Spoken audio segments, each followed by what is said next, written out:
Aujourd'hui, je vais t'apprendre à créer une stratégie business gagnante. Je vais surtout t'apprendre à créer ta stratégie ou tes stratégies business gagnantes. Pour cela, on va prendre de la hauteur.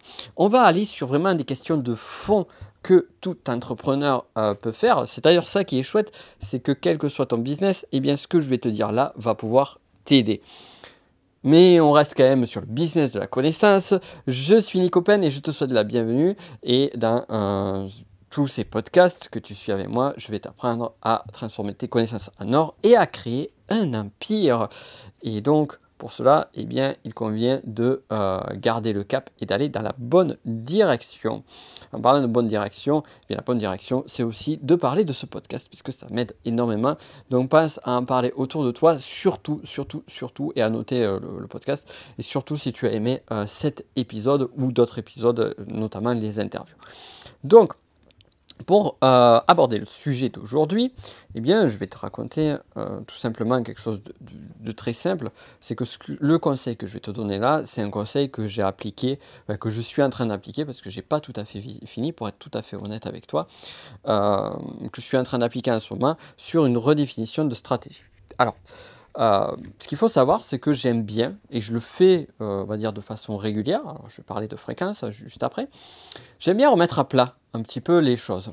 J'aime bien remettre à plat tout ce que je fais, pas parce que le marché évolue, pas parce que les choses évoluent, mais parce que la vie est changement et évolution, et que on le sait aussi d'un point de vue de l'espèce humaine, c'est que plus on s'adapte et mieux ça marche. Plus une espèce s'adapte de façon générale et mieux ça marche. Et ça va être pareil pour tout le monde. Donc il y a toujours cette nécessité de s'adapter à l'environnement, de s'adapter au contexte, de s'adapter à tout ce qui se passe dans ta vie et toutes les évolutions. Donc eh bien, ce moment-là, il est venu dernièrement de remettre à plat toutes les choses. Alors en termes de fréquence, moi j'aime bien remettre à plat les choses sur mon business. Généralement, je le fais à peu près une fois tous les 6 mois. Qu'est-ce qu'une remise à plat? Ça ne veut pas dire que je vais tout jeter et puis je repars à zéro, même si ça m'est entre guillemets arrivé. D'ailleurs, on verra, je vais t'expliquer pourquoi on va jamais repartir à zéro. Mais c'est surtout un moment de calme, un moment de détente, un moment de plaisir aussi pour moi, parce que j'adore la stratégie, pour vraiment redéfinir le cap à suivre dans les prochains mois, et un cap à suivre qui va être toujours lié sur un objectif long terme. Donc voilà ce que j'ai fait, et ce que je suis encore en train de faire. J'ai quasiment fini. Et donc, cette méthodologie-là, je la fais depuis de nombreuses années, et au fur et à mesure du temps, je la fais évoluer. Et c'est ça qui est chouette, c'est que plus j'avance dans mon activité entrepreneuriale, plus j'avance dans mon évolution, et mieux j'arrive à savoir, mieux j'arrive à cerner ce qui marche de ce qui ne marche pas. Par exemple, alors là on va justement en venir aux difficultés que tu peux avoir. Tu peux avoir des stratégies, il m'est arrivé de faire cette erreur-là, qui sont court-termistes. Une stratégie court-termiste, c'est quoi? C'est une stratégie que tu vas mettre en place en te disant, bon, ben là, en ce moment, il faut que j'ai plus de personnes qui me suivent, il faut que j'ai plus de prospects. Là, en ce moment, il faut que je fasse plus de chiffre d'affaires, donc je vais faire ça et ça. La stratégie court-termiste peut être sympa, peut marcher, sauf que c'est court-termiste. Et souvent, ce qui se passe, c'est que sur une stratégie court-termiste, une des grosses difficultés, une des grosses erreurs que je vois régulièrement, c'est qu'on va faire un focus souvent sur le moyen et pas sur le résultat. Le grand classique d'une stratégie court-termiste, c'est quel est le réseau social que je dois utiliser pour développer mon activité? Alors c'est une bonne question. Je ne dis pas que c'est une mauvaise question. Je dis juste que c'est une question aussi qui n'est pas une question haute. Une question haute, c'est quoi? C'est une question qui va être une réflexion qui va être sur la vision globale de ton business, sur la pérennité de ton business. Si tu te poses cette question-là à un instant T donné, c'est plus qu'est-ce qui marche pas, qu'est-ce que je dois faire concrètement, factuellement. Donc ça, c'est la partie court-termiste. Du coup, on va arriver à une autre façon de faire qui est long-termiste. C'est-à-dire que je vais définir, plutôt que de me focaliser par exemple sur savoir quels sont les réseaux sociaux que je vais utiliser, ben, tu vas te dire, bon, mais c'est quoi le grand but que je veux atteindre? C'est quoi le grand rêve? Et tu peux te dire, ah ouais, je veux arriver à ça, je veux avoir tel target avec mon activité dans 3 ans ou dans 5 ans. c'est très bien, c'est génial. Et tu peux avoir des ambitions très fortes. Tu peux te dire, par exemple, eh bien, là, je suis en train d'écrire un bouquin, je veux arriver à vendre 10 000 exemplaires de mon livre. Sauf que, donc ça, c'est un très bon but, un très bon objectif, sauf que, eh bien, si tu n'atteins pas ce but-là à court terme, eh bien, tu vas être vite démoralisé. Et parfois aussi, le fait d'avoir ce but long terme, et c'est lié, eh bien, ça te fait perdre la réalité avec ce que tu dois faire au quotidien. C'est-à-dire que le but va être tellement énorme, tellement grand, que sur ce que tu fais, eh bien, ça ne va pas, ça ne va pas, tu ne vas pas pouvoir l'atteindre.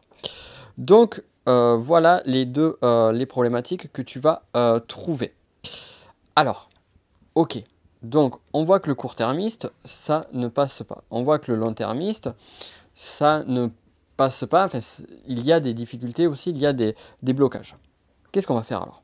Qu'est-ce qu'on va faire? Eh bien, on va arriver à mixer les deux. C'est-à-dire que c'est toujours, quand on part en extrême, on part de l'autre, ça ne marche jamais parce qu'on est toujours trop sur les extrêmes. Et il convient de pouvoir rassembler de façon intelligente chaque chose. Et moi, ce vers quoi j'invite à t'amener, et là, écoute-moi bien, parce que c'est fondamental ce que je suis en train de te dire là. Là où j'ai envie de t'amener sur ton business, c'est à prendre conscience que tu as une nécessité à long terme, de définition à long terme du là où tu veux aller, la destination, mais, ou plutôt, et tu as aussi une nécessité à court terme de savoir quels sont les moyens qui vont te permettre d'arriver à ta destination.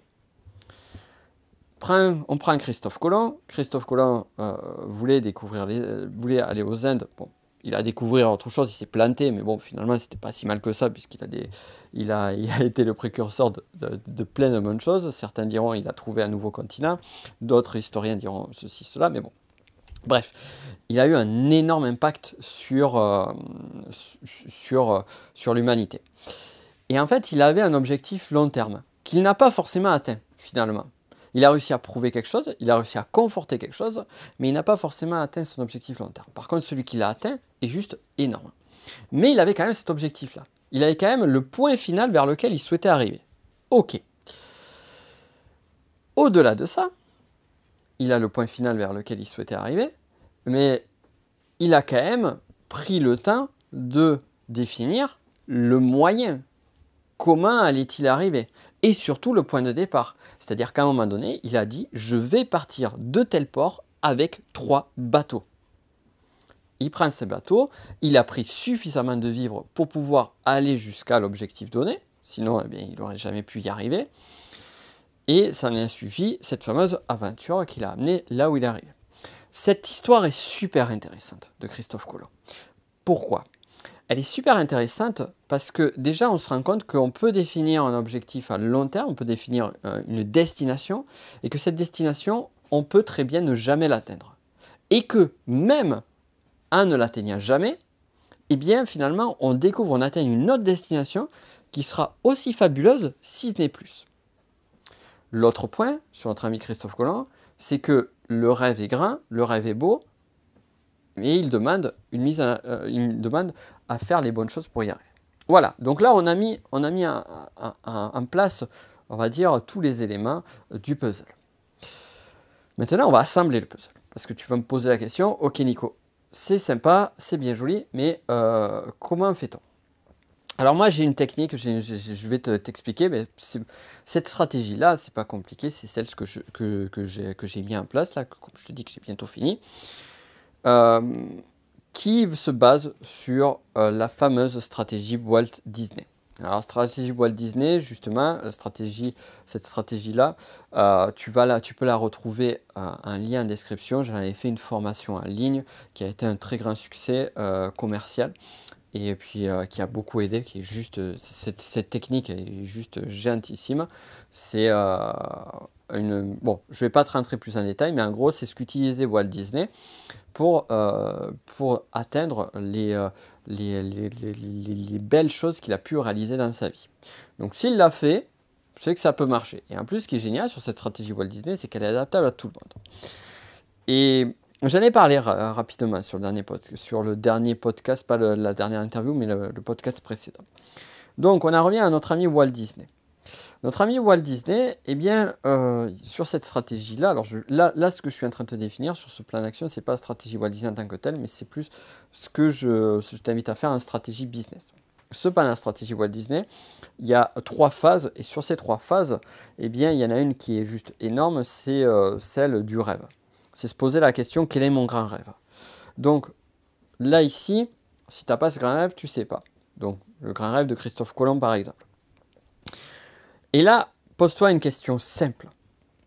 C'est qu'est-ce que tu veux? Mais pas qu'est-ce que tu veux dans un mois, dans un an, mais qu'est-ce que tu veux à long terme? C'est quoi que tu souhaites atteindre avec ton business? Quel est le grand but? Et là, on va parler donc de rêve. On va également parler d'ambition. Quelles sont tes véritables ambitions au niveau de ta conquête? Puisqu'on crée un empire, donc on est dans une phase de conquête de territoire. Quelle est ta véritable ambition? Pose-toi cette question-là. Qu'est-ce que tu veux vraiment? Qu'est-ce que tu veux si tu vas dans 3 ans, dans 5 ans? On ouvre le champ des possibles. Donc ça, c'est la première question que tu dois te poser. Et tu dois, j'insiste, c'est une obligation, tu dois commencer par cela. Ensuite, on va mettre en place des choses pour arriver jusqu'à cela. Donc là, on va se concentrer sur la seconde étape, qui doit toujours arriver en second. C'est la mise en application. Mais pour la mise en application, on ne va pas réinventer la roue à chaque fois. Tu seras d'accord avec moi. Je veux dire, tu bosses déjà sur ton activité, ça fait peut-être plusieurs années, peut-être des décennies que tu es sur ton activité, sur ton marché. Qui sait? Tu connais beaucoup de choses. Donc, la question, c'est qu'est-ce qui a marché pour toi? Qu'est-ce qui a marché pour toi? Alors, tu ne vas pas faire une énumération qui date depuis la nuit des temps, mais au regard de cet objectif-là, et au regard de tout ce que tu pourrais mettre en place, et de tout ce que tu as mis, qu'est-ce qui a déjà marché pour toi? Et qu'est-ce qui a déjà marché pour toi? Tu peux le mettre, donc ça c'est la seconde phase, tu peux mettre en 2 catégories. La première, c'est les moyens que tu as mis en place, qui ont marché, et 2, les stratégies que tu as mis en place pour toi. Tu vois, par exemple, j'ai identifié, si on parle de fameux quel réseau social utiliser pour développer ton activité, eh bien, j'ai fait un listing de tous les réseaux sociaux que j'ai utilisés depuis le début de mon activité. Et en plus de ça, et ça c'est un conseil que je t'invite à faire, c'est avoir des moyens de mesure.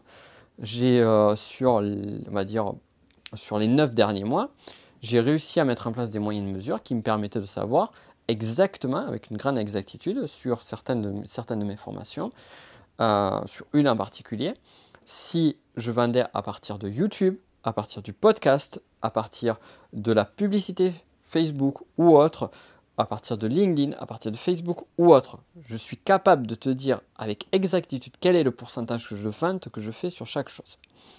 Donc, je sais factuellement ce qui a marché ou pas pour moi.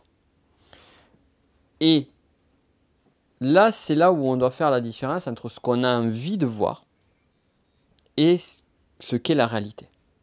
Parce que tu as envie de voir des choses, tu as envie peut-être... Moi, je sais que je marche beaucoup à l'envie. Donc, il y a des choses, des fois, que j'ai envie de voir et le cerveau est toujours très malin et arrive à faire une forme de cécité qui va faire qu'on va inconsciemment ne pas voir ce qu'on n'a pas envie de voir et rationaliser, c'est la rationalisation. Tu regardes en psychologie le mécanisme de rationalisation. Rationaliser pour faire en sorte de justifier le choix ou l'envie que l'on a envie de voir juste. On le fait tous, hein, toi y compris, tout le monde le fait. Donc c'est là où justement les chiffres, les faits sur ce que tu as déjà créé vont te permettre de savoir ce qui a été efficient ou pas. Parce qu'il faut se rappeler quand même que ce que tu fais tourner, c'est un business. Donc là aussi, à un moment donné, il y a une nécessité de pragmatisme, même si la créativité, même si l'envie, même si le désir, même si le rêve, même si la volonté de faire des belles choses sont fondamentales. Il y a quand même le pragmatisme qui a besoin aussi d'exister. Tout a besoin d'exister. C'est juste arriver à trouver l'équilibre entre chaque chose. Donc on identifie qu'est-ce qui a marché pour toi. En termes de moyens, les moyens que tu as utilisés, et en termes de stratégie. Quelles sont les stratégies gagnantes, quelles ont été les stratégies perdantes? Pourquoi une stratégie gagnante a été gagnante? Est-ce que tu ne peux pas les réutiliser? Est-ce que tu ne peux pas les réadapter? Ok, le marché est différent, mais comment tu peux réexploiter ce que tu as déjà exploité? Ensuite, une fois que c'est fait, c'est donc là, on va dire, les moyens que l'on a déjà mis en place et on a l'objectif final que l'on souhaite atteindre. Maintenant, c'est qu'est-ce que tu vas mettre en place? Et là, c'est la troisième étape. Que mettre en place? Donc, c'est là où, sur ta stratégie, tu vas définir étape par étape ce qui est nécessaire d'être fait pour atteindre le résultat donné. Et ici, ce que je t'invite à faire, c'est tout simplement de mettre un planning hebdomadaire, purement et simplement. Alors, tu peux adapter, ça va dépendre de chacun, ça va dépendre de la gestion organisationnelle de chacun. Certains, l'hebdomadaire va être le planning adéquat, d'autres ça va être un planning sur 2 semaines, d'autres peut-être un planning sur 1 mois. On va partir sur le planning hebdomadaire, moi je trouve que c'est pas mal, et de savoir exactement en fait comment tu vas t'y prendre factuellement, comment tu vas agencer chaque brique, chaque pièce du puzzle, dans quel ordre tu vas les mettre pour que ça marche. Et là on vient sur du pratico-pratique. Et une fois que c'est fait, eh bien, tu n'as plus qu'à passer à l'action, purement et simplement, et à faire ce qu'il est nécessaire de faire. Et après, donc comme je te dis, moi je revois à peu près tous les 6 mois en moyenne, je n'ai pas de date donnée, c'est plus un ressenti. Moi je travaille beaucoup au ressenti. Quand je ressens le besoin, la nécessité de dire, bon ben là j'ai atteint un plateau, comme c'est le cas aujourd'hui, j'estime avoir atteint un plateau, et pour pouvoir passer au step suivant, eh bien j'ai cette nécessité-là. Je vais te raconter une histoire pour finir. C'était un après-midi de décembre, c'était en 2016.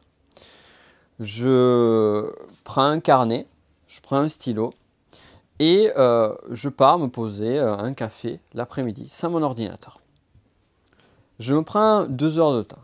Je prends mon petit cappuccino avec un cookie. Ce sont des outils fondamentaux pour mon business, le cappuccino et le cookie. Et je commence à me poser, je commence à définir un plan d'action sur sur tout ce que j'allais mettre en place en 2017. En fait, ce que j'ai fait cet après-midi-là, sur les 2 heures de travail, c'est que j'ai défini toute ma vision sur ce qui, plus tard, a donné le technicien énéagramme, dont je t'ai déjà parlé. Et ce qui s'en est suivi, c'est que en 2017, lorsque j'ai sorti ça, enfin fin 2016, j'ai commencé à sortir, et puis 2017, quand j'ai bossé que sur ça, eh bien ça a été un carton. Ça a été un véritable succès. Et de ce moment-là, j'ai passé un des différents paliers de mon business. Mais vraiment, là, j'ai passé un très gros palier qui a quasiment doublé mon chiffre d'affaires. Et j'ai reproduit ça d'autres fois, mais si je te parle de cette expérience-là, c'est pas pour rien. C'est qu'en fait, qu'est-ce qui s'est passé? C'est que ça a été un petit moment. 2 heures dans une semaine. 2 heures dans un mois. 2 heures sur 6 mois de travail. Qu'est-ce que c'est? Qu'est-ce que ça représente? Et imagine que ces 2 petites heures m'ont permis de doubler quasiment mon chiffre d'affaires. Et c'est pas la première fois que ça s'est passé, et ça sera pas la dernière. Et probablement que s'il faut, c'est tout le mal que je me souhaite, ce que je suis en train de faire là, ce temps-là que j'ai pris et que je vais finir de prendre une fois que j'aurai fini de clôturer le podcast avec toi, et que peut-être que ça va me permettre de faire exactement la même chose. Et je ne suis pas exceptionnel, je suis comme tout le monde. Si je peux le faire, bien évidemment que toi aussi tu peux le faire. Si ça a marché pour moi, pourquoi ça ne marcherait pas pour toi? D'autant plus que les conseils que je te donne, ce sont des conseils qui sont intemporels et qui sont surtout, et ça c'est un des grands buts sur le travail que je fais, qui puissent être adaptables, quelle que soit ton activité, quel que soit ton business. Tu l'as vu là, on n'a pas parlé, je ne t'ai pas parlé une seule fois de formation en ligne, je ne t'ai pas parlé une seule fois, juste à titre d'exemple, je ne t'ai pas parlé de YouTube, de Facebook ou d'autres. Non, je te parle de grands principes. Donc, au regard de ces grands principes, au regard de tout cela, fais ce travail-là. Si tu peux vraiment, ce qui me ferait vraiment plaisir, c'est que tu prennes ces 2 heures-là pour faire ce travail-là. Et je ne te demande pas de le faire pour moi, je te demande juste de le faire pour toi. Et tu vas voir à quel point ça va pouvoir t'aider. Donc je t'invite vivement, vivement, vivement à le faire là. Tu sais ce que tu vas faire, c'est regarde ton agenda, regarde cette semaine ou la semaine prochaine si tu ne peux pas te dégager un créneau de 2 heures. Tu vas dans un café, tu vas dans un bar, tu vas dans un lieu sympa, tu vas au soleil ou autre, peu importe, j'en sais rien. Tu vas dans un endroit qui est bien, tu prends un cahier et tu fais ce travail-là. Et crois-moi que tu ne vas pas le regretter, loin de moi, loin de toi, loin de moi. Crois-moi que ça va t'apporter énormément, énormément pour la suite. Je peux te le garantir si tu appliques tout ce que je t'ai dit là. Je t'invite à faire ce travail. Si tu veux aller plus loin pour justement des stratégies, la stratégie Walt Disney dont je t'ai parlé précédemment, tu la retrouveras en description de ce podcast. Je t'ai mis aussi, tu vois, là on a parlé de stratégie. Il y a 23 stratégies comme ça qui sont plus orientées sur le business de la connaissance. 23 stratégies qui sont du même acabit, mais en plus avec des fiches de synthèse, avec des résumés et autres, qui sont les stratégies gagnantes que j'ai mis en place dans mon business depuis le début et qui vraiment vont te garantir de superbes résultats. Donc, je t'invite à les regarder aussi et fais ce travail-là. Et puis, si autour de toi, j'imagine que tu as des personnes qui sont dans l'entrepreneuriat, qui sont en train d'y aller ou qui sont là depuis des années, qui auraient besoin d'avancer, qui auraient besoin de développer leur activité. Alors, partage-le ce podcast, partage-leur ce podcast. Tu sais que ça pourra les aider. Sur ce, on se retrouve lundi pour une nouvelle interview. Et sur cette interview, on va parler de YouTube. Là, on va parler de médias, de réseaux sociaux, on va parler de YouTube. Et j'ai interviewé une fille qui est juste géniale, Belinda, qui vit de YouTube et qui vit uniquement de YouTube. Donc ça, et pas avec de la pub et pas avec des millions d'abonnés, loin de là. Donc c'est super, super intéressant. D'ailleurs, tu as une autre interview que j'ai faite lundi sur Johan qui a plus de 500 000 abonnés sur sa chaîne YouTube. Donc c'est super intéressant. En fait, tu vas avoir vraiment... je t'invite à écouter les 2 interviews parce que l'interview de lundi, c'est une approche du business qui est vraiment avec une dynamique donnée. Et sur l'interview de lundi prochain, ça sera une autre approche du business et en utilisant notamment ce même média-là et de façon différente et complémentaire. Et tu vas voir à quel point ça va être enrichissant de pouvoir conjuguer ces deux façons de travailler. Et c'est ça qui est juste magique. Enfin, moi, je me régale à faire les interviews et j'espère qu'il en est de même pour toi aussi quand tu les écoutes. Bon, on a assez parlé aujourd'hui. Allez, je te laisse, j'allais dire, allez, va bosser. Mais oui, c'est ça. Allez, va bosser sur sa stratégie et on se retrouve très vite. Tu m'en diras des nouvelles. Ciao.